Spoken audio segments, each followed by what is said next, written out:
আমার প্রিয় ভাইয়েরা, মুসলমানের সন্তান বিয়ে করেছে 2 বছর, সন্তান হয় না। 3 বছরের মাথায় তো দোয়া দরুদ পড়ানো শুরু।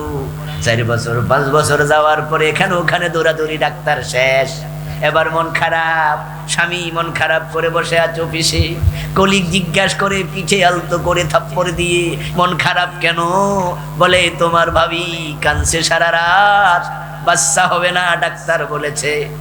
তখন কলিগ বলে, কেডা কইছে হইব না? ইন্ডিয়া যাও, পাসপোর্টে ভিসা লাগাইয়া চাইয়া দেখো, হুজুরের কাছে 1 ডজন হইব।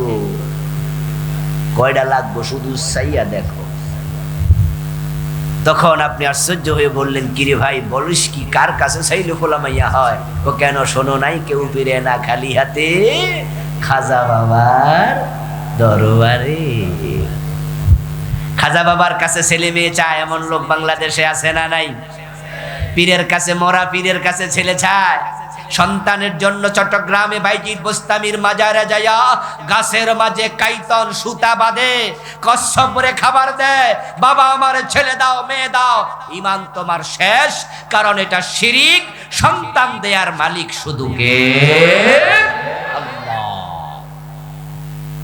ইজা সালতা ফাসআলিল্লাহ, চাইলে আল্লাহর কাছে যাও, চাইলে আল্লাহর কাছে যাও। মুসলমান, ঈমান হারায়ো না। আপনারা জানেন যে বর্তমান পৃথিবীর সবচেয়ে মাজলুম জনপদের নাম হলো ফিলিস্তিন।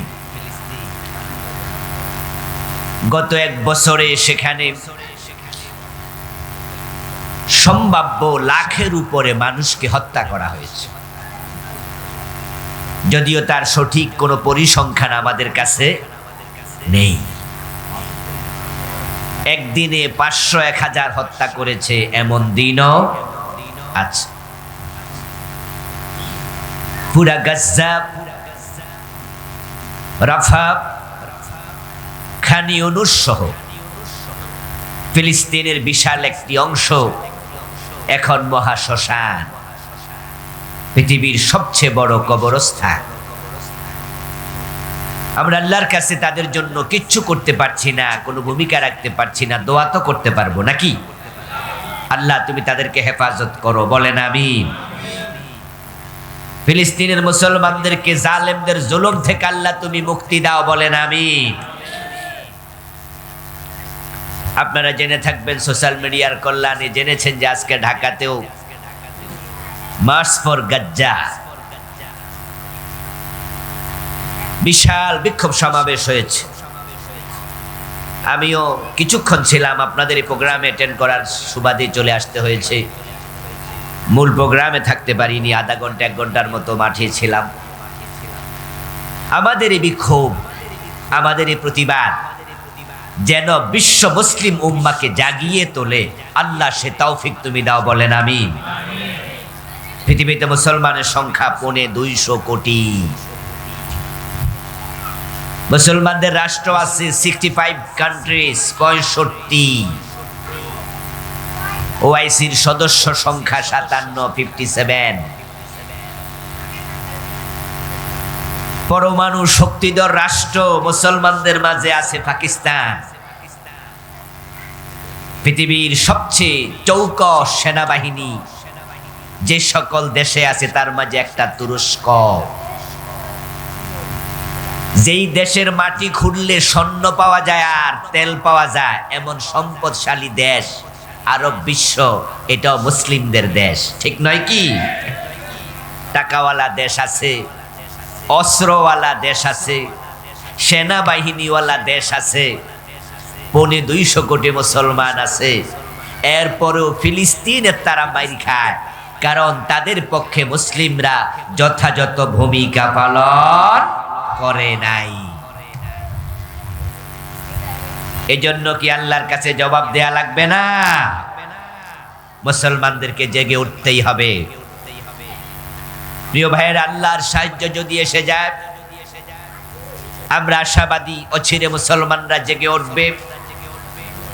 ফিলিস্তিন ইনশাআল্লাহ মুক্ত হবে।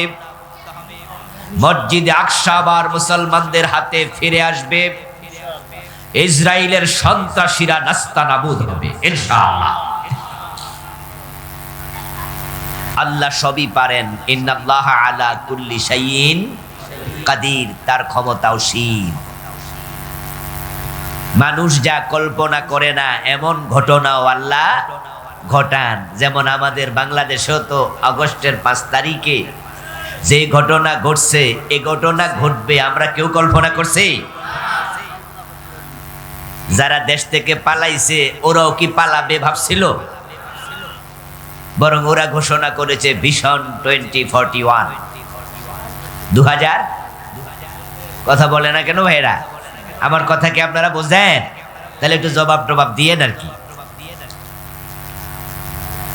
তারা ক্ষমতায় থাকতে ঘোষণা করেছে তাদের ক্ষমতার বলয় বিস্তৃত হবে, এই দেশ পরিকল্পিতভাবে তারা তাদের মতো করে আগায়া নেবে। ভিশন 2041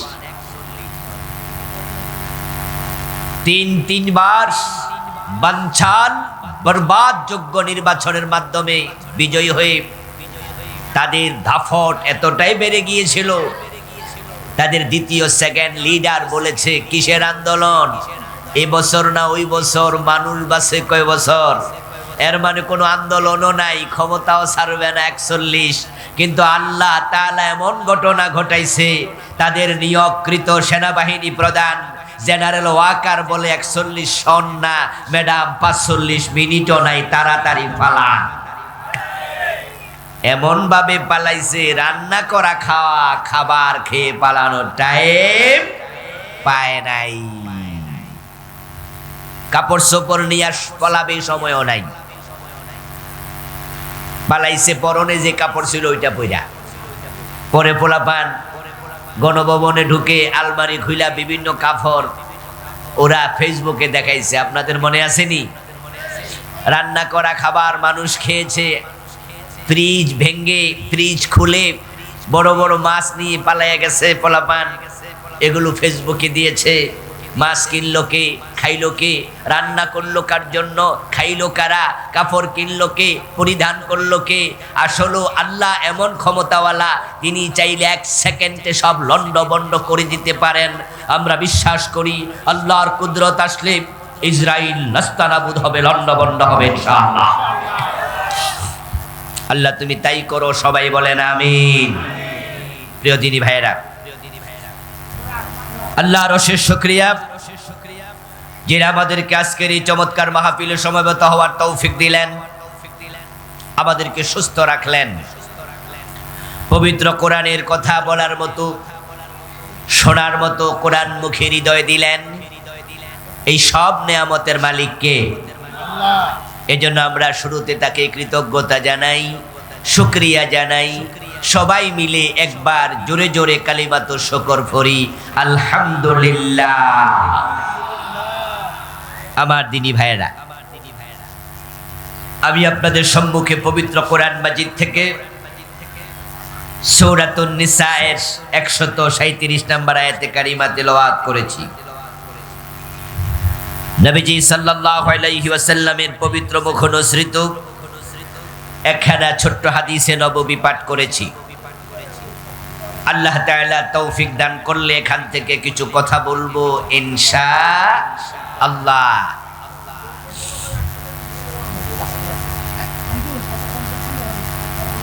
আল্লাহ তাআলা বলছেন ইন্নাল্লাযীনা আমানু সুম্মা কাফারু,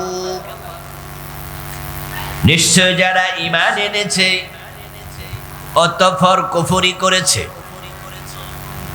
সুম্মা আমানু সুম্মা কাফারু, তারপর আবার ঈমান আনছে এবং পরে আবার কাফের হয়ে গেছে, সুম্মাজদাদু কুফরা, এবার কাফের হওয়ার পরে কুফরিতে সীমা লঙ্ঘন করলো, আর ঈমান আনে নাই, এভাবে মরে গেল। ঈমান ছিল কিন্তু এখন আর ঈমানটা নাই, ঈমান আনার পরে কাফের হয়ে মরে গেল। লাম ইয়াকুনিল্লাহু লিয়াগফিরা লাহুম, যারা ঈমান হারায়া মরে আল্লাহর ঘোষণা আল্লাহ তাদেরকে ক্ষমা করবেন না। ঈমান ছিল, ঈমান নাই, এ অবস্থায় যদি কেউ মারা যায় তার কপালে জান্নাত নাই, ক্ষমা নাই। কি মেসেজ আল্লাহ দিতে চান এখানে? এই আয়াত তো গতকালকে, গত মাসে, গত বছর নাজিল হয়নি, নাজিল হয়েছে আজ থেকে প্রায় 1450 বছর আগে রাসূলুল্লাহর উপরে, সাহাবাদের জমানায়। ঈমান এনেছে, তারপর কাফের হয়েছে, তারপর এভাবে মরে গেছে, তাদের ক্ষমা নাই। তাহলে বোঝা গেল এমন লোক রাসূলের জামানাতেও ছিল। আপনাদের কাছে আমার জিজ্ঞাসা, ঈমান আনার পর যদি মানুষ কাফের হয়, এমন ঘটনা রাসূলের জামানায় ঘটতে পারে, আজকের যুগে এ জাতীয় ঘটনা ঘটার সম্ভাবনা আছে না নাই? আল্লাহ না করুক আজকের মাহফিলে আমরা যারা আছি, আমাদের কারো ব্যাপারে যদি সেটা প্রযোজ্য হয়, তাহলে উপায় নাই। নবী এবং রাসূল ব্যতীত কারো ঈমানের গ্যারান্টি নাই। খুব ভালো করে শুনে, নবীর সাহাবাদের ঈমানের পর্যন্ত নিশ্চয়তা নাই, কারণ সাহাবাদের মাঝেও এমন লোক ছিল রাসূলের হাতে কালেমা পড়ার পরে আবার মুরতাদ হয়ে গেছে। কোন নবী কখনো মুরতাদ হবে না, নবী কাফের হবে না, এজন্য নবীদেরকে বলে মাসুম। এই শব্দটা কি আপনারা শুনেছেন? আল্লাহর নবীগণ মাসুম? হ্যাঁ না, কিছু তো কয় না দেখি রে ভাই। শুনেছেন? নবী ছাড়া কেউ মাসুম আছে? ইয়েস, নবী ব্যতীত কেউ মাসুম না। সবারই গুনাহ হতে পারে, ঈমান চলে যেতেও পারে, আপনি এবং আমিও তা থেকে মুক্ত না। নবীজি সাল্লাল্লাহু আলাইহি ওয়াসাল্লামের যুগে একজন ব্যক্তির নাম ছিল ইবনু খাতাল, খাতালাম। সে রাসূলুল্লাহর হাতে হাত রেখে কালেমা পড়েছিল এবং সে মদিনায় হিজরত করেও এসেছিল, কিন্তু কিছুদিন মদিনায় থেকে কয়েকদিন পরে পালায়া মক্কায় চলে গেছে, ঈমান হারা হয়ে মুরতাদ। ওই ইবনু খাতাল মক্কার বাজারে বাজারে রাসূলুল্লাহ সাল্লাল্লাহু আলাইহি ওয়াসাল্লামের নামে উচ্চারণা করে, কবিতা লিখে লিখে আবৃত্তি করে বেড়াতো। সে রাসূলের বদনাম করে বেড়াতো। অথচ কিছুদিন আগে সে কি ছিল? কথা বলেন না কেন? কিছুদিন আগে কি ছিল? আর এখন সে রাসূলের বদনাম করে, কবিতা লিখে রাসূলের বিরুদ্ধে। এই অবস্থায় মক্কা বিজয় হয়ে গেল। রাসূলুল্লাহ সাল্লাল্লাহু আলাইহি ওয়াসাল্লাম মক্কা বিজয়ের দিন তিনি ঘোষণা করলেন, লা তাসরিবা আলাইকুমুল ইয়াউম ওয়া আনতুমুত তুলাকাব। ও মক্কার কাফেরেরা, তোমাদের কোনো প্রতিশোধ আমি নেব না, সবাইকে ক্ষমা করে দিলাম, তবে ইল্লা ফুলানান ওয়া ফুলানান ওয়া ফুলানা। কয়েকটা নাম উচ্চারণ করে রাসূল বলেন, অমুক অমুক অমুকের ক্ষমা নাই। হাইসু ওয়াজাদতুমুহুম ফাকতুলুহুম, তাদেরকে তোমরা যেখানে পাও সেখানেই হত্যা করো। কয়েকজনকে রাসূল ক্ষমা করেন নাই, তাদের মাঝে ইবনু খাতালও ছিল, কারণ সে কুফরিতে সীমা লঙ্ঘন করেছে।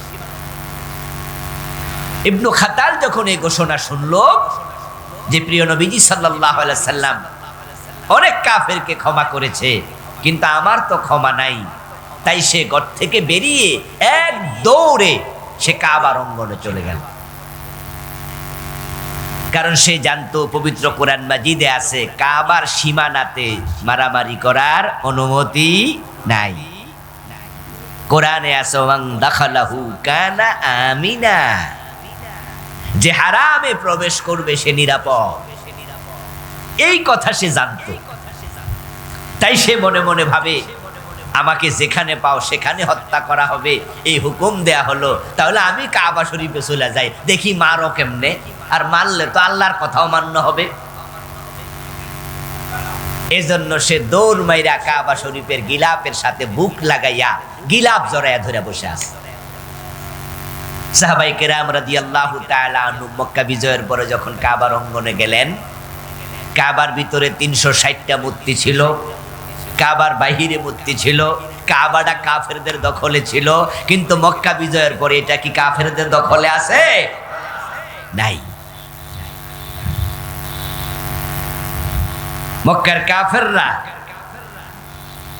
আল্লাহর ঘর কাবা, এটা ইব্রাহিম আলাইহিস সালামের তৈরি করা ঘর, ওইটাকে জবরদখল করে মনে যেমনে সামনে ব্যবহার করছে। তাওহীদের ঘরকে তারা শিরকের ঘরে পরিণত করছে। ঠিক গত 15 বছর বাংলাদেশটাকে তারা দখল কইরা যা মনে চা তা করছে, ঠিক না? আবু জেহেলদের সাথে ভালোই মিল ছিল গত 15 বছর। এদেশে কত সম্মানী মানুষকে অপমান করছে, কত নিরপরাধ মানুষকে ফাঁসিতে ঝুলাইছে, বিনা দোষে মামলা দিয়া জেল খাটাইছে। এই জুলুম কি যশোরের ইয়া হয় নাই? জিকরগাছাতে হয় নাই? আপনাদের পাশের জেলা সাতক্ষীরাতে কত বাড়ি ঘর পর্যন্ত মানুষের বুলডোজার দিয়ে ভেঙে ফেলেছে। কিন্তু আল্লাহর শুকরিয়া, আগস্ট বিপ্লবের পর এমন বিজয় হয়েছে, যারা জালেম ছিল এখন তারাই পরিচয় দেওয়ার সাহস করে না, সব পালাই গেছে। ইবনে খাতাল কাবার গিলাফ ধরে বসে আছে। সাহাবারা রাসূলুল্লাহ সাল্লাল্লাহু আলাইহি ওয়াসাল্লামের কাছে রিপোর্ট করলেন, ইয়া রাসূলুল্লাহ, আপনি তো বলেছেন যেখানে পাও তাদেরকে সেখানে হত্যা করো, কিন্তু আল্লাহ তো কোরআনে বলছে এই জায়গাটা নিরাপদ। এখন সে তো কাবার গিলাফ ধরে বসে আছে, কি করব? নবীজি তখন বলেন, আজকের একদিনের জন্য আল্লাহ তাআলা কাবার অঙ্গনে হত্যা করার অনুমতি দিছে। আল্লাহর কাবা আজকে কোন জালেমকে আশ্রয় দেবে না। আল্লাহ আমাকে আজকে দিনের জন্য অনুমতি দিছে, সেখানে হত্যা করো। কিয়ামত পর্যন্ত এটা হারাম, পবিত্র, যুদ্ধ বিগ্রহ নিষেধ, কিন্তু আজকে জায়েজ হত্যা। ইবনে খাতালকে সেখানে হত্যা করা হলো। আমার প্রিয় ভাইয়েরা, রাসূলের হাতে হাত রেখে কালেমা পড়ার পরে যদি ঈমান হারানোর সম্ভাবনা থাকে, তাহলে ঈমান নিয়ে আমাদেরও একটু টেনশন করা দরকার আছে না নাই? কারণ যদি ঈমান না থাকে তাহলে জান্নাত পাওয়ার কোনো সম্ভাবনাই নেই। আল্লাহর জান্নাত পাওয়ার জন্য প্রথম শর্তই হলো ঈমান, দ্বিতীয় শর্ত হলো নেক আমল। ঈমান যদি না থাকে তাহলে আপনি নবীর বাবাও যদি হন, আপনাকে আল্লাহ জান্নাত দেবেন না। যেমন আজরকে আল্লাহ জান্নাত দেবে না, অথচ ইব্রাহিম আলাইহিস সালামের বাবা। ঈমান যদি না থাকে আপনি নবীর ছেলে হলো জান্নাত পাবেন না। যেমন নূহ আলাইহিস সালামের ছেলে কেনান জাহান্নামী, কারণ কেনান ঈমান আনে নাই। দুইজন নবীর বউ জাহান্নামী, দুইজন নবীর স্ত্রী জাহান্নামী। যে দুইজন মহিলা নবীকে রান্না করে খাওয়াইছে, নবীর বাচ্চা পেটে ধারণ করেছে, এক কম্বলের নিচে ঘুমাইছে, স্বামী স্ত্রী কি মিল, কি মহব্বত, কি ভালোবাসা, অথচ দুইজন নবীর বউ জাহান্নামী, হযরত নূহ এবং হযরত লূত আলাইহিমুস সালাম। কারণ তারা দুজনে ঈমান আনে নাই। লূত এবং নূহ আলাইহিস সালামের স্ত্রী ছিল কাফের। কাফের যদি হয় জান্নাত নাই। এখন আমরা সবাই জান্নাতে যেতে চাই, এই জান্নাতে যাওয়ার জন্যই তো এই মাটির মাঝে এসে মাহফিলে বসে আছেন, ঠিক না? কি যাওয়ার সময় কি খিচুড়ি দেবে, বিরিয়ানি দেবে নাকি? আর যদি দেয় ওইটার জন্য আমরা আসি না, দিলে হাদিয়া, না দিলে মনে কোনো কষ্ট থাকে না, ঠিক কি না? আমরা এসেছি আল্লাহর জান্নাতের পথ কেমনে পাওয়া যায় শোনার জন্য, বুঝার জন্য। ঈমান যদি না থাকে কপালে জান্নাত নাই। এখন যে আয়াত আমি পড়ছি সে আয়াতে আল্লাহ তাআলা বলে ঈমান ছিল ঈমান নাই, ঈমান ছিল ঈমান নাই, এমন ঘটনা ঘটবে। তাহলে আমাদের ঈমান আছে না গেছে গা, একটু আলোচনা করে একটু পর্যায় যেই পকেটে টাকাটা রাখছেন ওই পকেটের উপরে হাতটা দিয়া রাখবেন, মাঝে মাঝে চাপ দিয়াও দেখবেন যে কোনো পকেট মার নিল কিনা। যেদিন আপনার পকেটে কোনো টাকা পয়সা নাই, আছে 20, 30, 50 টাকা, ওদিন আপনি ঘুমাবেন নাক ডেকে, অসুবিধা নাই। সেদিন পুরা গাড়িতে পকেট মার 20 জন থাকলে আপনার টেনশন নাই, কিন্তু পকেটে যখন টাকা আছে আপনার সজাগ থাকা উচিত, না হয় কিন্তু টাকা হারিয়ে যাবে। যাদের ঈমান নাই তাদের টেনশন নাই, আমরা যারা ঈমানদার শয়তান ঈমান চুরি করার সম্ভাবনা আছে না নাই? সাবধান থাকবেন, নচেত যেই কোনো দিন ঈমান চলে যেতে পারে। প্রিয় ভাইরা, قال رسول الله صلى الله عليه وسلم تكون بين الساعة فتن كقطع الليل المظلم। নবীজি বলেন কিয়ামত যখন আগাবে, কিয়ামতের আগে সূর্য ডুবার পরে চারদিকে যেমন আধারে ঢেকে যায়, অন্ধকার নেমে আসে, দুনিয়ার চারদিক থেকে কুফরির ফিতনা বের হবে। উদাহরণটা কি চমৎকার! সূর্য ডুবে গেলে পৃথিবী কি আর আলোকিত থাকে? চারদিক থেকে অন্ধকার। নবীজি বলেন যে এইরকম অন্ধকারের মতো পৃথিবীর চারদিক থেকে কুফরির ফিতনা আসবে। ফিতান, ফিতনা শব্দের বহু বচন। তাকুনু বাইনা সাআতি ফিতানুন কাকিতাইল লাইলিল মুসলিম ইউসবিহু ফিহা আর-রাজুলু মুমিনান ফায়ুমসি কাফিরা। এবার নবীজি সাল্লাল্লাহু আলাইহি ওয়াসাল্লাম বলতেছেন, ওই ফিতনার যুগে কিয়ামতের আগে মানুষগুলো সকাল বেলায় মুমিন থাকবে, সন্ধ্যা বেলায় কাফের হয়ে যাবে। রাসূলুল্লাহর হাদিসের উপর বিশ্বাস আছে না? রাসূল বলে সকাল বেলায় মুমিন, সন্ধ্যা বেলা হয়ে যাবে কাফের। وقال رسول الله صلى الله عليه وسلم إن العبد لا يتكلم بالكلمة من سخط الله لا يلقي لها بالا يهوي بها في جهنم। অন্য হাদিসে রাসূল বলেন, এমন কথা বলবে মানুষ, হয়তো সিরিয়াসলি বলে নাই, হাসতে হাসতে বলেছে, কিন্তু একটা কথার কারণে ঈমান শেষ, আল্লাহ তাকে জাহান্নামের মাঝখানে ফেলে দেবে। যেই কথাকে আমাদের দেশে বলে কুফরি কালাম। আমি জানি না এই শব্দটা আপনাদের দেশে পরিচিত আছে কিনা। শুনেছেন কুফরি কালাম শব্দটা? শুনছেন? অর্থাৎ কালাম মানে বাক্য, কুফরি মানে কুফর। অর্থাৎ মানুষ এমন কথা বলবে যেটা বলার সাথে সাথে কুফর হবে। কুফর যখন হয় ঈমান তখন আর থাকে না। ঈমান চলে যায় 10 কারণে। কয় কারণে? এই ভাইয়েরা কথা বলেন না, বলেন না আমার সাথে, কয় কারণে? ওয়াজগুলো একটু মনোযোগ দিয়ে শুনে বাড়ি যাবেন। আমাদের দেশে তো অনেকেই ওয়াজ শুনতে আসে না, আওয়াজ শুনতে আসে। হুজুরের কণ্ঠ যদি ভালো হয়, সুর দিয়ে টান মারে, মিছা কথা ওয়াজ করে, তাও কয় যে দারুণ ওয়াজ। আবার কিচ্ছা কইতে কইতে হাসায়, তারপরে কাঁদায়, এরকম করে করে 1-1.5-2 ঘন্টা চলে যায়। আর যাওয়ার সময় দাদা নাতি গল্প করে, নাতি জিজ্ঞাসা করে, দাদা আজকের ওয়াজটা কেমন লাগছে? দাদা উত্তর দেয়, দারুণ ওয়াজ। হুজুরে কি ওয়াজ করছে মনে আসেনি? দাদা কয়, এটা তো মনে নেই। ওয়াজ যা শুনেছে মাঠে রেখে চলে গেছে। এই জাতীয় ওয়াজ আমি করতে অভ্যস্ত নই। দূরত্বের কারণে কম আসি আপনাদের দেশে, মাঝে মাঝে আসি, খুবই কম। আলহামদুলিল্লাহ, আমার মাহফিলের শ্রোতাও ভিন্ন। কিসসা শুনতে, কাহিনী শুনতে, সুর শুনতে আসে না। যারা আসে কোরআন হাদিস শুনতে আসে, কারণ হেদায়াতের কিতাব আল্লাহর কোরআন, ঠিক না? 10 মিনিট শুনবেন, আসল কথা শুনেন। একটু আজকে মজা না পান, আমার কণ্ঠ তো খুব ভালো না, আবার একটু সর্দিও লাগছে, মজা কম হলেও মাঝে মাঝে ওষুধ যখন বাচ্চাদেরকে আমরা খাওয়াই সিরাপ, যেই সিরাপ তিতা, খাইতে না চাইলে তার মাঝে চিনি মিশাইয়া খাওয়াই না, তো আজকে মজা না লাগবে একটু চিনি মিশাইয়া একটু মজাটা নিয়ে। 10টি কারণে ঈমান চলে যাবে। আমি এই নিয়ে বই লিখেছি, আমার লেখা মোট 8টি বই আছে আলহামদুলিল্লাহ। তার মাঝে একটা বই ঈমান কুফর ও নিফাক। এই বইটা আমি 10 কারণে ঈমান ভাঙ্গে লিখেছি।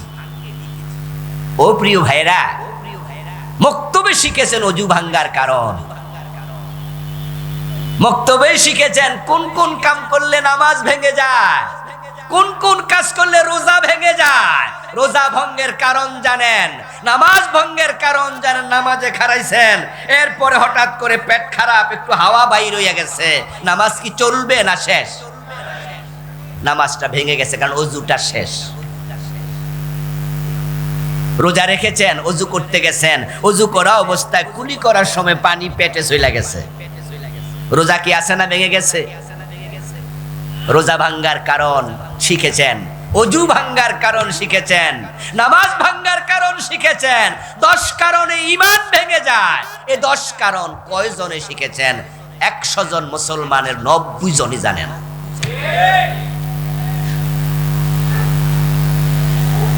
ও দোস্ত, আপনি যদি ঈমান ভাঙ্গা অবস্থায় মরে যান আর আল্লাহর সামনে যাইয়া দেখেন আপনার ঈমান নাই, কপালে জান্নাতও নাই, অথচ আপনি নামাজি, আপনি রোজাওয়ালা, আপনি কিন্তু নামাজ ছাড়েন নাই, আপনি বেঈমান অথচ নামাজ পড়েন। قال رسول الله صلى الله عليه وسلم يأتي على الناس زمان يجتمعون في المساجد ليس فيهم مؤمنون। আমার রাসূল ভবিষ্যৎবাণী করেছেন এমন এক জামানা আসবে যেই জামানার মানুষগুলো মসজিদে জামাতের সাথে নামাজ পড়বে, একটারও ঈমান থাকবে না। নাউজুবিল্লাহ পড়েন, নাউজুবিল্লাহ পড়েন। ইমাম, মুয়াজ্জিন, মুসল্লি সব বেঈমান। এমন একটা জামানা আসবে যেই জামানায় মসজিদে নামাজই থাকবে, ঈমানদার থাকবে না, সব কাফের। কাফেররা নামাজ পড়বে। রাসূলুল্লাহর এই হাদিস, এমন একটা জামানা আসবে। আপনাদেরকে জিজ্ঞাসা করি, একটু বলেন তো ওই জামানা আসবে না এসে গেছে? ইয়েস, এসে গেছে। কারণ বাংলাদেশে আমি এমন মসজিদ চিনি যে মসজিদের ইমাম কাফের, মুয়াজ্জিন কাফের, মুসল্লি সবগুলা কাফের। এই মসজিদ আপনারাও চিনবেন। যদি ঢাকায় যান তাহলে বকশীবাজার একটা জায়গা আছে, মাদ্রাসা আলিয়ার পাশে, মাদ্রাসা বোর্ডের পাশে। ওই বকশীবাজারে মাদ্রাসা আলিয়ার কাশগড়ি হলের সামনেই একটু দূরে একটা মসজিদ আছে কাদিয়ানীদের, আহমদিয়া মুসলিম জামাত কাদিয়ানীদের মসজিদ। ইমাম ও কাদিয়ানী, মুয়াজ্জিন ও কাদিয়ানী, মুসল্লি ও কাদিয়ানী, নামাজ পড়ে 5 ওয়াক্ত। আওয়াজ করে বলুন তো, কাদিয়ানী মুমিন না কাফের? তাহলে কাদিয়ানী ইমাম 5 ওয়াক্ত নামাজি, কিন্তু ইমাম সাহেব কাফের। এখন প্রশ্ন হতে পারে, কাদিয়ানী কেন কাফের, ঈমান কেন নাই? একটু পরে আমরা বলবো। ও দোস্ত, আপনারা বলুন তো, মসজিদে আল্লাহরে সেজদা করে আবার মাজারে যাইয়া পীরের পায়ে সেজদা দেয় এমন নামাজি 2-4 জন আছে না নাই? যশোর এলাকায় আসেনি বন্ডভীর? আছে, আছে। সরাসরি পীর সাহেব সেজদা নেয়, মুরিদ সেজদায় পড়ে থাকে এমন জালেম আছে না নাই? আচ্ছা, যে মাজারে সেজদা দিল লোকটা মোমেন না মুশরিক? ঈমান আছে না গেছে? ঈমান তো শেষ। 10টা কারণ আছে এমন, আমি বলবো 1, 2, 3, 4 করে 10, আর আপনি শুনবেন। শোনার পরে যদি আপনি মনে করেন যে সারছে কাম, এই কাম তো আমিও করছি, তাহলে তাওবা করে নতুন করে ঈমান আনার সুযোগ আছে না নাই? কিন্তু যদি আপনি না বুঝা মইরা যান, আল্লাহর সামনে গিয়া টের পান যে আপনার ঈমানই নাই, তখন তাওবা করে ঈমান আনার সুযোগ আর আছে? সব শেষ। আমার প্রিয় ভাইরা, মানুষ সকালবেলা মুমিন থাকবে, সন্ধ্যা বেলায় কাফের হয়ে যাবে। কিয়ামতের আগে এত ফিতনা আসবে। এই ফিতনা বাংলাদেশে চরম আকার ধারণ করেছে। আমার দোস্ত, আপনাদের এলাকায় যে পুকুর আছে, নদী আছে, বিশাল বড় পুকুর, পানিগুলাও সুন্দর সাদা, কিন্তু পুকুরের পানি আমরা না ফুটাইয়া পান করি না। কারণ এক গ্লাস পানি যদি পুকুর থেকে নেন, তাহলে দেখতে মনে হবে কোনো ময়লা নাই, অথচ এর মাঝে জীবাণু আছে না নাই? খালি চোখে ধরা পড়লো না? ওটা যদি আপনি মাইক্রোস্কোপ দিয়া টেস্ট করেন, তাহলে অনুবীক্ষণ যন্ত্র দিয়া তাকাইলে দেখবেন ওই গ্লাসের পানির মাঝে জীবাণু কিলবিল করে হাঁটতেছে। এই পানিটা পান করলে ডায়রিয়া হওয়ার সম্ভাবনা। ও দোস্ত, খালি চোখে তাকাইলে মনে হয় পানিটা পরিষ্কার, কিন্তু মাইক্রোস্কোপ দিয়ে তাকাইলে বোঝা যায় জীবাণু আছে।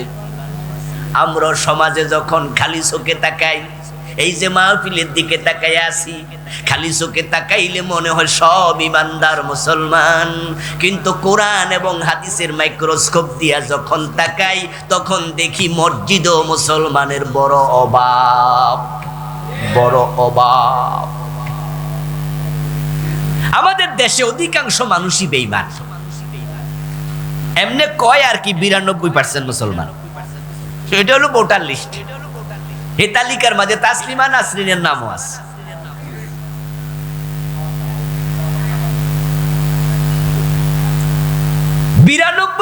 মুসলমান কয় কিরে।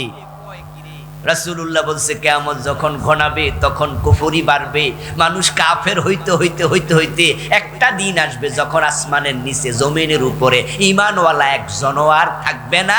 সেদিন আকাশ জমিনও আর থাকবে না। কিয়ামত আগাবে, মোমেন কমবে, কমতে একজনও থাকবে না। আর আমি কি দেখি? আমি দেখি 71-এ যখন দেশ স্বাধীন হলো, তখন এই দেশে মুসলমান ছিল 7 কোটি, আর এখন 2025 মুসলমান হয়ে গেছে 18 কোটি। তো মুসলমান কি কমছে না বাড়ছে? আগে আসিল বাংলাদেশে 90% মুসলমান, এখন নাকি 92% মুসলমান বাড়তেছে। আচ্ছা, আগামী 10 বছর পরে মানুষ কি 18 কোটি থাকবে না আরো বাড়বে? তাহলে যেমনে মুসলমান বাড়তেছে, কিয়ামত হইব কেমনে? একজন থাকলেও তো কিয়ামত হইব না। তাহলে কিয়ামত নিয়ে আপাতত টেনশন না করলেও, আসলে বন্ধু তা নয়। আমাদের দেশের মুসলমান গুলো ভোটার লিস্টিতে আছে, ওই যে কাজীর গরুর মতো কেতাবে আছে, গোয়ালে নাই। কিতাবে আছে, লেখা আছে 50টা গরু, কিন্তু গোয়ালে যায়া ঘরে যায়া দেখে 10টা, বাকি 40টা কই নাই। তো বইতে আছে কই লিখছি। ঠিক আমাদের দেশে 92% মুসলমান ভোটার লিস্টে আছে। বাস্তব মুসলমান যদি 51% থাকতো, কত আগেই দেশে কোরআনের আইন চালু হয়ে যেত। কত আগে কোরআনের আইন চালু হয়ে যেত। 54টা বছর বাংলাদেশ চলছে কোরআনের আইনে না ব্রিটিশ আইনে? যারা জানেন তারা জবাব দেন। 54 বছর বাংলাদেশ চলছে আল্লাহর কোরআন দিয়ে না ব্রিটিশ আইন দিয়া? তো ব্রিটিশ আইন মানলে তুমি আল্লাহর গোলাম হইলা কেমনে? আমার রাসূল যখন মদিনার প্রেসিডেন্ট ছিলেন 10 বছর, তখন তিনি মদিনা নামক ইসলামী রাষ্ট্রটা চালাইছে নিজের মন মতো না কোরআন মতো?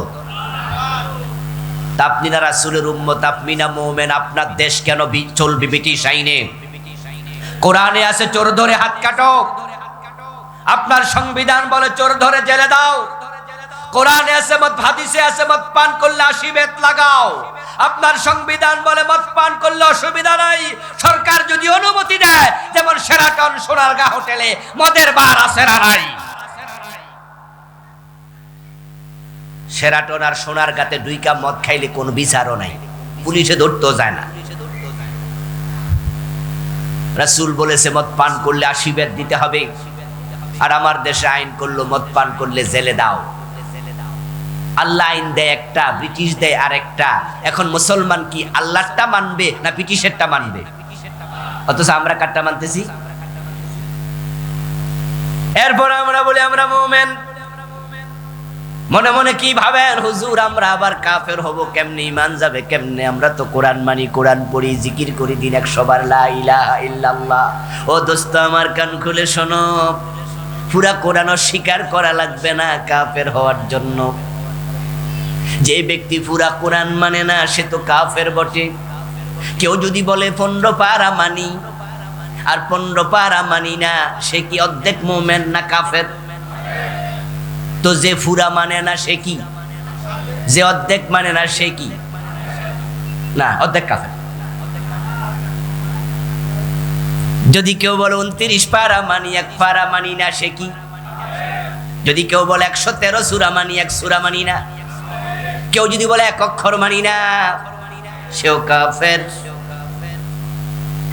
কাদিয়ানি কাফের হলো তারা 4 অক্ষর মানে না। খা আলিফ তা মিম খাতামান নবিয়্যিন। এ কোরআনের মাঝে আল্লাহ তাআলা বলেছেন নবী মুহাম্মদ শেষ নবী, উনার পরে আর কোন নবী। 1835 সনে গোলাম আহমদ কাদিয়ান নামে একজন ব্যক্তির জন্ম হলো। যৌবনে পদার্পণ করার পরে হঠাৎ করে লোকটা একদিন দাবি করলো সে নাকি আল্লাহর নবী। নাউজুবিল্লাহ পড়বেন না? 1450 বছর আগে আল্লাহ বলে মুহাম্মদ শেষ নবী, আর আজ থেকে 250 বছর আগে গোলাম আহমদ কাদিয়ান দাবি করে সে নবী। একদল হতভাগা বলল ঠিক আছে আপনি নবী, যে দাবি করছে নবী সেও কাফের, যারা তাকে নবী মেনেছে তারাও।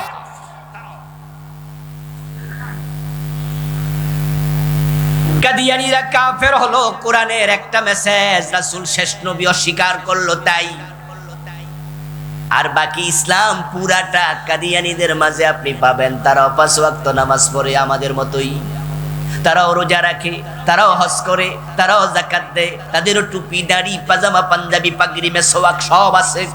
ঠিক আপনার যেমন আমার যেমন তাদেরও তেমন, কিন্তু তারা এক জায়গায় পেছ লাগাইছে, ঈমান শেষ।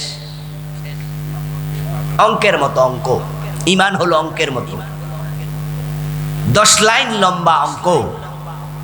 কোন ছাত্র 9 লাইন ঠিক লিখছে, 1 লাইন ভুল করছে, 10-এ কত পাবে? ভাইরা কথা বলে না, ভাইরা বলেন কত পাবে? আরেক ছাত্র 10 লাইনে 10 ভুল করছে, সে কত? আরেকজন লেখে নাই। দেখেন, না লিখলো 0, ভুল একটা করলো 0, 10টা করলো 0, 5টা করলো 0। অঙ্কে কোনো ভুল গ্রহণযোগ্য না।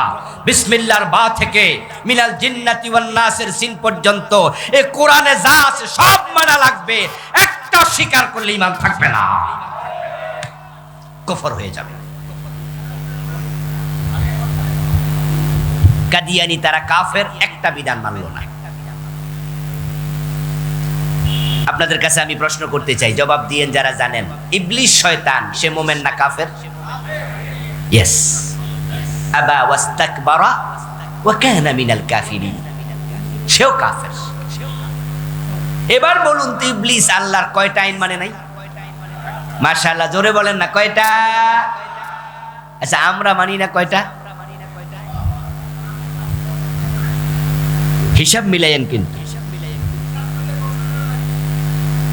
قال رسول الله صلى الله عليه وسلم الكيس من دان نفسه وعمل لما بعد الموت।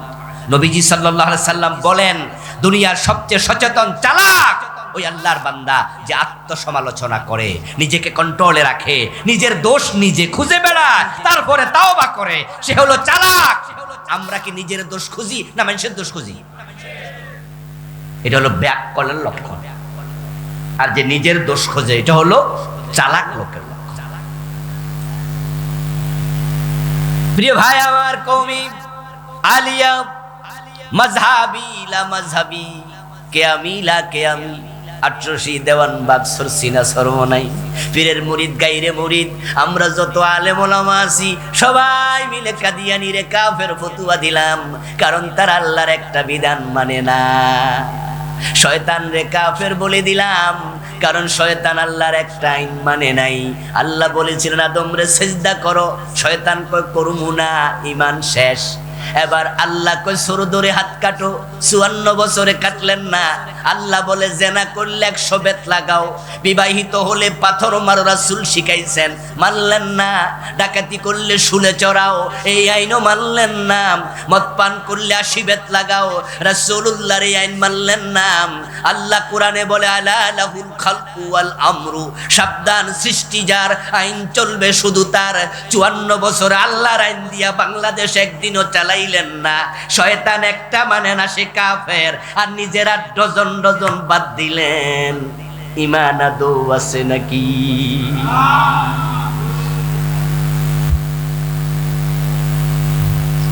আদৌ ঈমান আছে কি? কি করবেন? প্রত্যেকে এক হুজুর ধরে আনছে, এই হুজুর যে আমরা বেঈমান বানাই দিয়ে যেতে গেছে বাড়িতে। কত হুজুর আছে সুবহানাল্লাহর ওয়াজ করবো আর নিজের বেহেশতি ভাবতে ভাবতে বাড়ি চলে যাবেন। 5 ওয়াক্ত নামাজ পড়বেন, রমজানে রোজা রাখবেন, জিকির করবেন, জান্নাতে ঢুকে যাবেন। এবার মানুষ এই ওয়াজ শুনা নামাজও পড়ে সুদও খায়, নামাজ পড়ে সুদে টাকা লাগায়। এমন নামাজি 2-4 জন আছে না নাই? হে বুঝছে নামাজ নাকি জান্নাতের চাবি, এজন্য হে চাবি কামাই করতাছে। এত পাতলা ওয়াজ দিয়ে হবে না দোস্ত। নামাজ জান্নাতের চাবি হাদিসে আছে, যদিও হাদিসটা জয়ীফ আছে, তিরমিজির হাদিস এটা, কিন্তু কোরআনে আছে ফাওয়াইলুল লিল মুসাল্লিন। কিছু নামাজি ওয়াইল দোজকে যাবে, সকল নামাজি চাবি পাবে না। আপনি নামাজ পড়ে সুদে টাকা লাগাইয়া জান্নাত খোঁজেন কেমনে? 1 টাকা সুদ খেলে 36 বার জেনা হয়। من أكل درهم ربا وهو يعلم أنه وشد من 36 জিনা। 1 টাকা সুদ খেলে 36 বার জেনার গুনাহ। 100 টাকা সুদ খেলে 3600 বার জেনার গুনাহ হবে। 1000 টাকা সুদ খেলে 36,000 বার জেনা। للربا 73 بابا أيسرها أن ينكح الرجل أمه। নবীজি সাল্লাল্লাহু আলাইহি সাল্লাম বলেন যে সুদ খেলে 73টা গুনাহ হয় বড় বড়, সবচেয়ে ছোটটা হলো নিজের মায়ের সাথে জেনা করা। এই নামাজি অদ্দিককে ইসলাম লইয়া কোথায় যাচ্ছ তুমি? কোরআনের কিছু মানবেন, কিছু মানবেন নাই, সিস্টেম নাই। আফাতুমিনুনা বিবাদিল কিতাবি ওয়া তাকফুরুনা বিবাদিন ফামা জাযা। আল্লাহ বলে কোরআনের কিছু মানবা, কিছু মানবা না। নামাজ মানলা, রোজা মানলা, চোর ধরে হাত কাটা কেন মানো না? আল্লাহর জমিন আল্লাহর আইনে চালাতে হবে কেন মানো না? ফামা জাযা, অদ্দিক্কা মানলে আল্লাহ বলে আমার কাছে তার কোনো প্রতিদান। অদ্দিক্কা ইসলাম আল্লাহ নেয় না, আল্লাহ ঠেকায় পড়ে নাই, আল্লাহ ঠেকায় পড়ে নাই। এখানে তো বিবাহিত লোকের সংখ্যাই বেশি। আচ্ছা, যারা বিবাহ করে নাই তারাও তো তাদের মা আছে, বাবা আছে, ভাই বোন বিয়ে করছে, চিনে। আচ্ছা, আপনার বউ আপনার বাড়িতে থাকলে আপনার সব কথা শোনে, কিন্তু যখন শ্বশুর বাড়ি আপনার সাথে বেড়াইতে যায় একটা কথাও শোনে না। আচ্ছা, এই বউলিয়া সংসার চলে তো? আপনি তো আশ্চর্য হইয়া কইবেন কি তারে হোর বাইত গেলে যে কথাই শোনে না। তা আপনি নিশ্চয়ই হেরে জিগাইবেন, তোমারে কি এই বাড়ি তাইলে ভূতে ধরে? কইবেন না? কইবেন না যে আমাদের বাড়ি থাকলে যে যা কই তা শোনো, কিন্তু এই বাড়িতে বেড়াইতে আইলে কোনো কথাই শোনো না। আমি দেখাই এদিকে, তুমি যাও এদিকে। এই বাড়ি কি ভূতে ধরে তোমারে? হইছেটা কি তোমার? আপনি তাকে নিশ্চয়ই প্রশ্ন করবেন, কেন করো? মসজিদে যখন যাও আল্লাহ ছাড়া কারো আইন মানো না, আদালতে যখন যাও আল্লাহর আইন একটা রায়ও দেও না।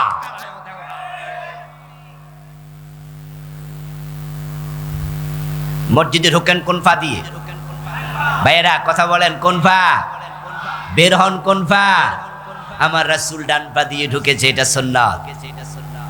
বের হন বাম পা দিয়ে, আমার রাসূল বাম পা দিয়ে বের হয়েছে, এটা সুন্নাত। সবাই মিলে সুন্নাহ মানেন। নবী যখন 10 বছর মদিনা চালাইছে তখন কোরআন দিয়ে চালাইছে, তো এমপি হইলে ভুলে যাও কেন? তখন আবার ব্রিটিশ আইন মজা লাগে কেন? আমার প্রিয় ভাইয়েরা, কুফরি মানে হলো এই কোরআনে যা আছে তার সাথে এক জায়গায় দ্বিমত করা কুফর। পুরাটা করলে তো কুফর বটেই। এটা বড় বেলুনের মতো, কোনো বেলুনে যদি আপনি ঢুকান গ্যাস, 5 মিনিট 10 মিনিট লাগাইয়া হাওয়া ঢুকালেন, গ্যাস ঢুকালেন, ওই বেলুনটা 10টা ছিদ্র করলে যে কথা, একটা করলে সেই কথা। ঈমান যদি রাখতে চান কোরআন পুরা মানতে হবে। জীবনের বটম থেকে টপ, পাকঘর থেকে সংসদ ভবন, সব জায়গায় কোরআন সুন্নাহ মানা লাগবে। অর্ধেকটা মানলে ঈমান থাকবে না। বাংলাদেশে চলমান 56টা কুফর লিখেছি আমি এই বইতে, 56টা কুফর।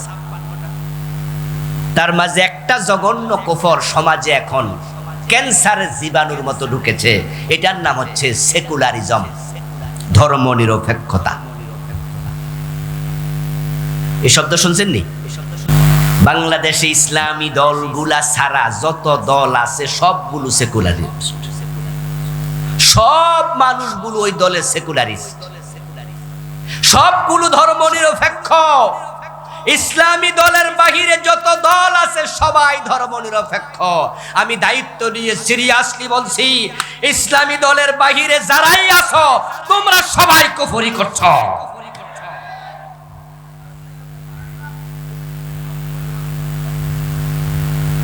আমি আমার এই বইতে সেকুলারিজমের সংজ্ঞা লিখেছি। সেকুলারিজম কি?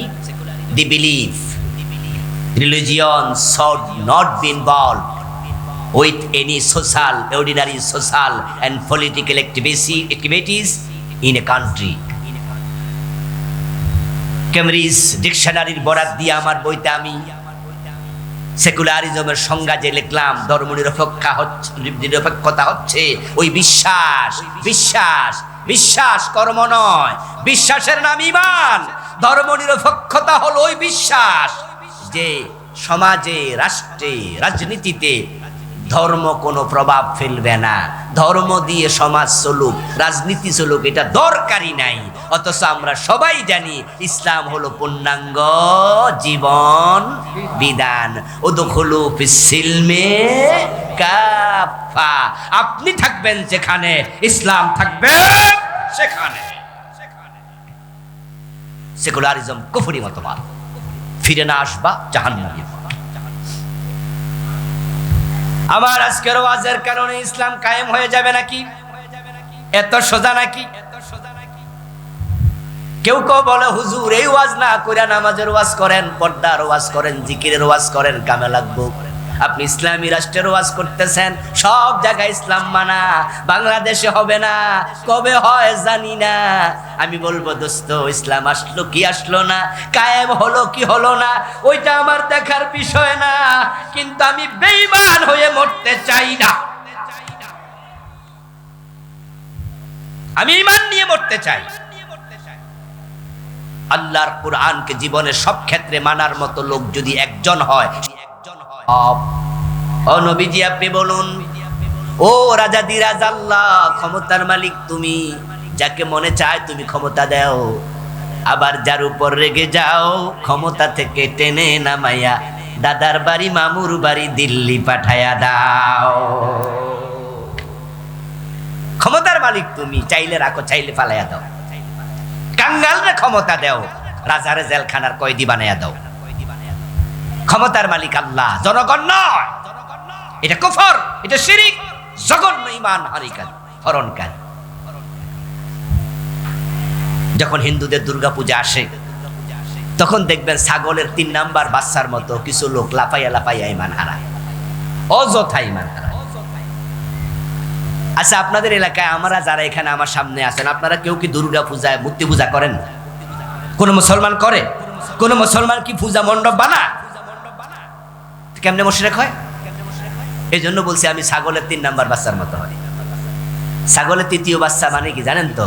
2টা খাইয়া লাফায়, আর একটা না খাইয়া লাফ। ছাগলের পায়ের নিচে যে ওলান আছে, ওলানের মাঝে বাট আছে কয়টা? দুধের যে লাইন আছে এগুলাতে আমাদের কুমিল্লা বলে বাট, এই এলাকায় কি বলে? বাটে বলে। তাহলে বলুন যে ছাগলের ওলানে বাট কয়টা? তো বাচ্চা 3টা হইলে বাট পাইছে কয়জনে? আর একটা এ ফাও লাফা। আরে মন্দির বানাইলো হিন্দু, মূর্তি পূজা করলো হিন্দু, আর মুশরিক হলো আমাদের নেতা। কেমনে মুশরিক হলো? কারণ তারা হিন্দুদের ভোট পাওয়ার জন্য তখন একটা স্লোগান বানাইছে, ধর্ম যার যার, উৎসব সবার। বলেন নাউজুবিল্লাহ। কয় কি রে? হিন্দুদের দুর্গা পূজা আমাদের উৎসব। দুর্গা পূজা জায়েজ না হারাম? ছোট শিরিক না বড় শিরিক? আল্লাহ তাআলা কোরআন মাজিদে আমাদেরকে শিখাইছে স্লোগান, লাকুম দীনুকুম ওয়ালিয়া দিন। বাংলা অর্থ কি? তোমাদের ধর্ম তোমাদের, আমাদের ধর্ম আমাদের। দুইটা কি এক না আলাদা? তাহলে স্লোগান হবে ধর্ম যার, উৎসব তার। আচ্ছা, আপনাদের এলাকায় আপনারা যখন কোরবান, এই যে কোরবান আসতেছে ইনশাআল্লাহ কয়দিন পরে আসবে, আমরা গরু জবাই করব। আচ্ছা, আমরা কেমনে গরু জবাই করি? এই উৎসব দেখার জন্য কয়জন হিন্দু আসে? আসছে কোনোদিন? যে দাওয়াত দিলে আসবে। যদি কারো বন্ধু বান্ধব থাকে হিন্দু, পাড়া প্রতিবেশী থাকে, আপনি দাওয়াত দিবেন, আসবে না। যদি গলায় গামছা লাগায় টান মারেন, রাম রাম কইয়া যাবো কাছিল্লা চিৎকার দিয়া। জিজ্ঞাসা করবেন, কিরে ভাই, তোদের দুর্গা পূজা আমরা সবাই মিলা দেখতে যাই, বাতাসা খাই, ওদের হালুয়া রুটি খায়, খায় না? আস্তাগফিরুল্লাহ, প্রসাদ খায়, মুসলমানের সন্তানরা খায়, কাইরা না জিলাপি খায়। অথচ মন্দিরে মূর্তির সামনে যাহা উৎসর্গ করা হলো সেটা খাবার হিসাবে গ্রহণ করা হারাম। ওটা ওরা মন্দিরে মূর্তির জন্য উৎসর্গ করেছে, আল্লাহ ছাড়া অন্যের জন্য দিলে হারাম। আর তোমার সন্তান সেখানে খাইতে যায়। ও হিন্দু ভাই, তোমার দুর্গা পূজা আমরা গেলাম, তো আমরা গরু জবাই করি, তোমরা আসো। আসো না কেন? ধর্ম যার যার, উৎসব তো সবার। তো তোমাদের উৎসবে আমরা গেলাম, আমাদের উৎসবে তোমরা আসো। দেখবেন হিন্দু মিয়া জবাব দেবেন, আরে ভাই, আমাদের ধর্মে গরু জবাই করার অনুমতি নাই, এজন্য আমরা এটা করি না, দেখতেও যাই না। তার ধর্ম সে বোঝে, তার ধর্মকে সে সম্মান করে, সে গরু জবাই করে না, দেখতে আসে না। এবার আমাদের ধর্মে মূর্তি পূজা জায়েজ না হারাম? তো তোমরা কেমনে যাও? শুধু যায় না রে ভাই, হ্যাঁ, ব্যানার টানা দেখবেন, শারদীয় দুর্গা পূজার শুভেচ্ছা, নিচে লেখা আলহাজ আব্দুল কাদের। এলাকার মেম্বারশিপ, এলাকার হিন্দু ভোটারের মন জয় করতেছে, দুর্গা পূজার শুভেচ্ছা জানাইছে। তোমার ইসলাম তোমাকে কি শিখাচ্ছে, তুমি কি করছো? আমার প্রিয় ভাইয়েরা, মুসলমানের সন্তান বিয়ে করেছে 2 বছর, সন্তান হয় না, 3 বছরের মাথায় তো দোয়া দরুদ পড়ানো শুরু। 4 বছর 5 বছর যাওয়ার পরে এখানে ওখানে দৌড়াদৌড়ি, ডাক্তার শেষ। এবার মন খারাপ, স্বামী মন খারাপ করে বসে আছে অফিসে, কলিগ জিজ্ঞাসা করে পিঠে আলতো করে থাপ্পড় দিয়ে, মন খারাপ কেন? বলে তোমার ভাবি কাঁদছে সারা রাত, বাচ্চা হবে না, ডাক্তার বলেছে। তখন কলিগ বলে, কেডা কইছে হইব না? ইন্ডিয়া যাও, পাসপোর্টে ভিসা লাগাইয়া চাইয়া দেখো, হুজুরের কাছে 1 ডজন হইব। কয়টা লাগবো শুধু চাইয়া দেখো। তখন আপনি আশ্চর্য হয়ে বললেন, কিরে ভাই বলিস কি, কার কাছে চাইলে ফোলা মাইয়া হয়? ও কেন, শোনো নাই, কেউ ফিরে না খালি হাতে, খাজা বাবার দরবারে। খাজা বাবার কাছে ছেলে মেয়ে চায়, এমন লোক বাংলাদেশে আছে না নাই? পীরের কাছে, মরা পীরের কাছে ছেলে চায়।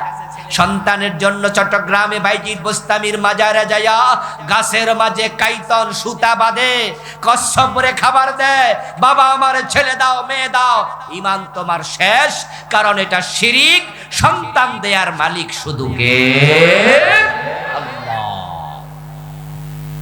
ইজা সালতা ফাসআলিল্লাহ, চাইলে আল্লাহর কাছে যাও, চাইলে আল্লাহর কাছে যাও। মুসলমান, ঈমান হারায়ো না। আমি শিরিক নিয়ে একটি আলাদা বই লিখেছি, ওই বইতে 29টা শিরিক লিখেছি, এই বইয়ের মাঝেও সেগুলো সংক্ষেপে এনেছি। শিরিক গুলো চিনবেন, আমার বইয়ের নাম প্রচলিত শিরিক।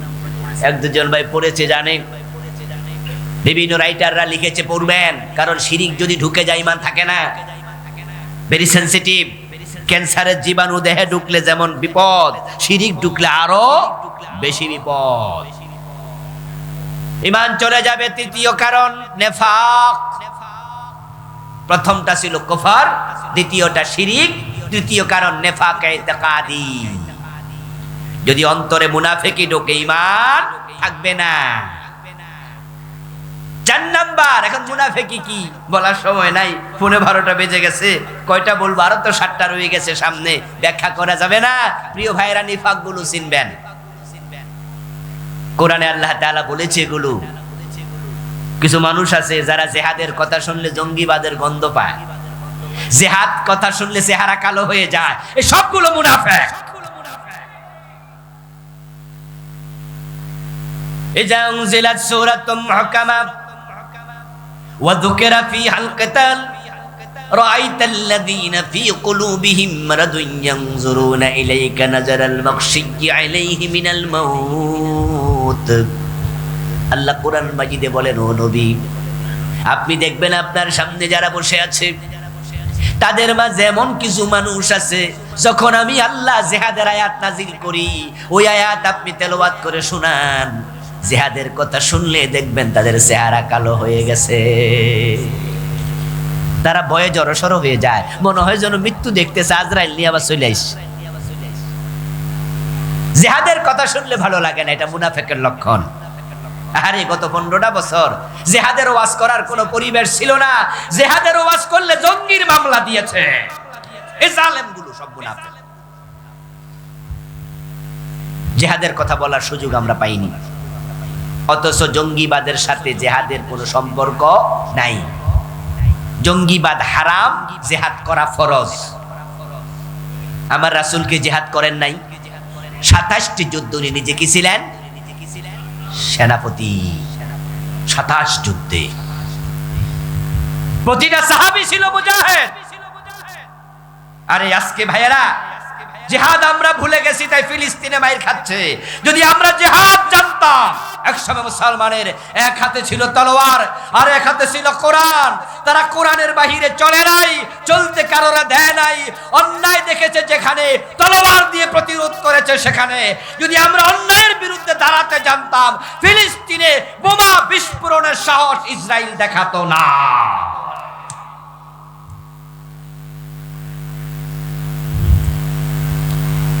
ফিলিস্তিনের মুসলমান মাইর খাচ্ছে, ওটা দেখে আমরা আজকে বিশাল সমাবেশ করলাম। ভালো করতে হবে, কিন্তু বাংলাদেশে তো আরেক ফিলিস্তিন আছে। কক্সবাজারে গেলে দেখবেন, কক্সবাজারের পাশে মায়ানমারের 14-15 লাখ মুসলমান এখানে উখিয়া সীমান্তে আইসা তারা এখন ভিক্ষুক, ঠিক না? জাতিসংঘ টাকা দেয়, ভিক্ষা নিয়া নিয়া খায়। এই 12-13 লাখ মুসলমানকে এই মায়ানমার থেকে তারা তাড়াই দিছে। ওরা কি ফিলিস্তিনিদের মতো না? ওই গাজার মুসলমানদেরকে তাড়াইয়া দিচ্ছে ইসরায়েল। মায়ানমারের মুসলমানকে তাড়িয়ে দিয়েছে সে মায়ানমারের জালেম জান্তা সরকার। আমরা জিহাদের ওয়াজ করতে আগে কুণ্ঠিত হয়েছি, করা যায়নি। জঙ্গি বলেছে, আমরা ঘোষণা দিতে চাই, মুসলমানের হাতে আবার জিহাদের তলোয়ার নিতে হবে। অন্যায় করব না, অন্যায় সহ্য করব না। নিরীহ মানুষকে হত্যা করার নাম জঙ্গিবাদ, এটা ইসলাম সাপোর্ট করে না। কিন্তু জিহাদ মানে হলো যেখানে অন্যায় দেখা হবে সেখানে প্রতিরোধ করতে হবে। যে 12-14 লাখ মুসলমান মায়ানমার থেকে এসে আমাদের উখিয়া সীমান্তে কক্সবাজারে আছে, ওদের সকলকে জিহাদের ট্রেনিং দেয়া দরকার। ওদের মাঝ থেকে যারা যুবক আছে সকলকে তলোয়ারের প্রশিক্ষণ দরকার, যুদ্ধের ট্রেনিং দেয়া দরকার। সেনাবাহিনীর মাধ্যমে আমাদের প্রশিক্ষিত সেনাবাহিনী যেমন যুদ্ধের প্রশিক্ষণ নেয়, মায়ানমারের মুসলমান গুলাকে এইভাবে যুদ্ধের ট্রেনিং দিয়া তাদের দেশে অস্ত্র হাতে দিয়া ঢুকাইয়া দেওয়া দরকার, যে তোমরা নিজ দেশে ফিরে যাও, ভিক্ষুকের মতো থেকো না।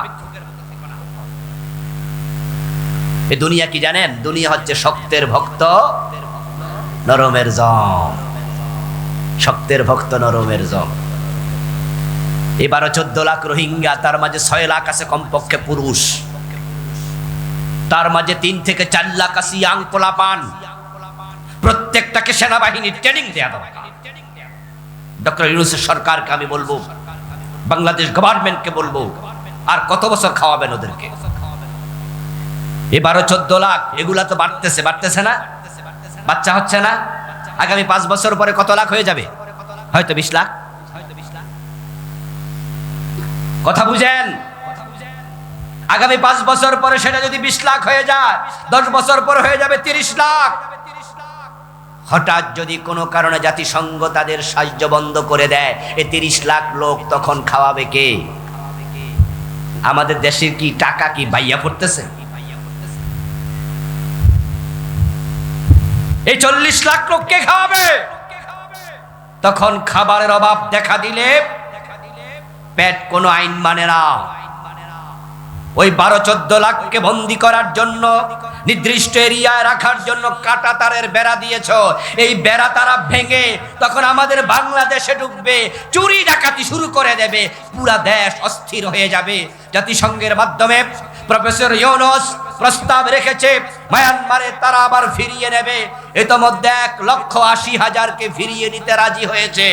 আমরা বলবো চাপ প্রয়োগ করো, নিতে রাজি না হলে অস্ত্র দিয়ে ট্রেনিং শিখায়া তাদেরকে পাঠাও, তারা জিহাদ করে নিজ দেশে বেঁচে থাকুক। ইসলামে জিহাদ হচ্ছে অন্যায়ের বিরুদ্ধে কথা বলা। আমার বন্ধু মুনাফিক জিহাদ পছন্দ করে না। মুনাফিক যারা, তাদের আরেকটি বড় আলামত হলো আল্লাহর আইনের কথা বললে আল্লাহর আইন তাদের কাছে পছন্দ হবে না। ইযা কিলা লাহুম তাআলাউ ইলা মা আনজালাল্লাহ ওয়া ইলার রাসূল রাআইতাল মুনাফিকিনা ইয়াসুদ্দুনা আনকা সুদুদা। আমার ভাইয়েরা, মুনাফিকের আলামত কি? কেমনে বুঝবেন কে মুনাফিক? আপনি মুনাফিক কিনা নিজেরে নিজে কেমনে বুঝবেন? শুনেছেন তো 3টা। মিথ্যা বলবে, ওয়াদা করলে খেলাপ করবে, আমানত রাখলে খেয়ানত করবে। অথচ আমার বইতে আমি মুনাফিকের আলামত লিখছি 28টা, 3টা শিখছেন, বাকি 25টার কি খবর? আল্লাহর সামনে যাওয়ার পরে, ধরা খাওয়ার পরে আল্লাহরে বলে দেবেন যে আল্লাহ আমি তো জানি না।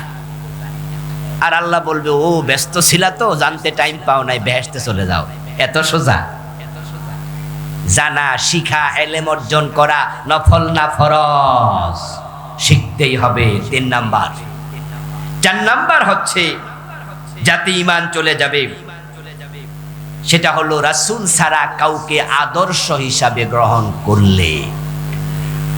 আমাদের সবার জন্য আদর্শ একমাত্র মুহাম্মাদুর রাসূলুল্লাহ। কোন নেতাকে আদর্শ বানানো যাবে না। অথচ আমাদের দেশের পোলাপান দেখবেন যে ঘরের মাঝে সুন্দর করে ব্যানার বানায় লেখা রাখে আমি অমুকের আদর্শের সৈনিক, অমুক আমার আদর্শ, অমুক তমক।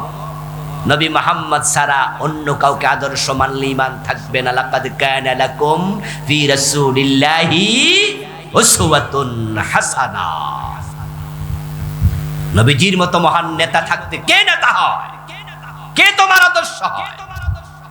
সাবধান মুসলমান। 5 নাম্বার, আল্লাহর কাছে যাওয়ার জন্য কোনো মাধ্যম গ্রহণ করলে ঈমান শেষ। বান্দার সাথে আল্লাহর সম্পর্ক হবে ডাইরেক্ট, ফাজকুরুনি আযকুরকুম। কিন্তু আমাদের দেশে কিছু ফির আছে, মাঝখানে এসে খাড়ায়া যায়।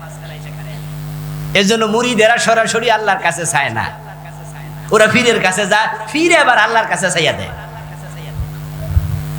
মক্কার মুশরিকদের চরিত্র ছিল, তারা যখন মূর্তি পূজা করত, আল্লাহ তাআলা তখন রাসূলের কাছে আয়াত নাজিল করেছেন, ও নবী মুহাম্মদ তাদেরকে প্রশ্ন করুন আকাশ এবং জমিন কে বানাইছে? তোমাদের মূর্তি? তারা বলবে না না, আকাশ জমিন বানাইছে ইয়াকুলুনাল্লাহ, আল্লাহ বানাইছে। এই মূর্তি আসমান বানাইতে পারবে না, এই মূর্তি তো আমরা নিজ হাতে বানাইছি, এগুলো কেমনে আসমান বানাবে? তাহলে সিজদা ওদেরকে দাও কেন? তখন তারা জবাব দেবে মা না'বুদুহুম ইল্লা লিয়ুকাররিবুনা ইলাল্লাহি যুলফা। আমরা মূর্তির পূজা করি কারণ তারা আল্লাহর কাছে আমাদেরকে সুপারিশ করবে, মাধ্যম বানাইছি। এই জন্য আপনাদের যার যা প্রয়োজন ডাইরেক্ট আল্লাহর কাছে চাইবেন, কোনো মাধ্যম দরকার নেই। ইজা সালাকা ইবাদি আন্নী ফাইন্নী করিব উজিবু দাওয়াতাদ দাঈ ইযা দাআন। আল্লাহ বলে যখন বান্দা আপনার কাছে এসে আমার ব্যাপারে প্রশ্ন করবে আমি কোথায়, আপনি জবাব দেন আমি খুব কাছে আছি। মানুষ যখন চায় কিছু বলে আমি সাথে সাথে জবাব দেই। সুবহানাল্লাহ পড়েন। দুনিয়ার অফিস 8 ঘন্টা খোলা আর বাকি সময় বন্ধ। যখন রাত গভীর হয় পৃথিবীর সকল অফিস আদালত বন্ধ হয়, মহান আল্লাহর অফিস খোলা 24 ঘন্টা। লা তাখুযুহু সিনাতুন ওয়ালা নাওম। তিনি তন্দ্রাও যান না, ঘুম তো দূরের কথা, তিনি সদা সচেতন সজাগ। আপনি চাইতে দেরি, তিনি ডাকে সাড়া দিতে দেরি নাই। এই জন্য কোনো মাধ্যমের প্রয়োজন নাই। আমার বন্ধুদের পরেরটা হলো ইসলামের কোন বিধানকে অপছন্দ করলে ঈমান চলে যাবে।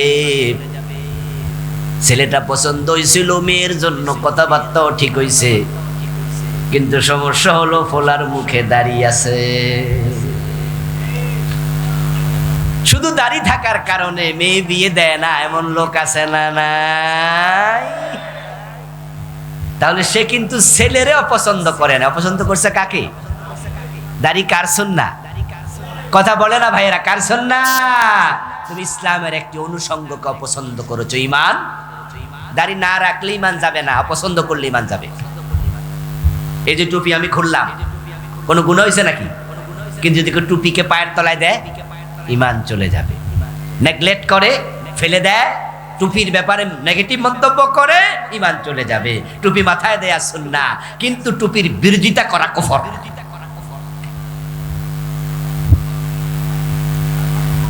কুফরি চিনতে হবে ভাই, না চিনলে চলবে না। আমাদের দেশে অ্যাডভার্টাইজমেন্ট আছে এইডস রোগের, এইডস। সে অ্যাডভার্টাইজটা হলো বাঁচতে হলে জানতে হবে। একই সিরিঞ্জ যেটা আপনাকে ফুস করেছে, এটা যদি যার দেহে এইডস ছিল আগে তাকে ফুস করে, তাহলে আপনার দেহে ওই জীবাণু আসার সম্ভাবনা আছে না নাই? এই জন্য ডাক্তাররা কিন্তু একই সিরিঞ্জ দিয়ে দুজনকে ইনজেকশন ফুস করে না, এটা নিষেধ।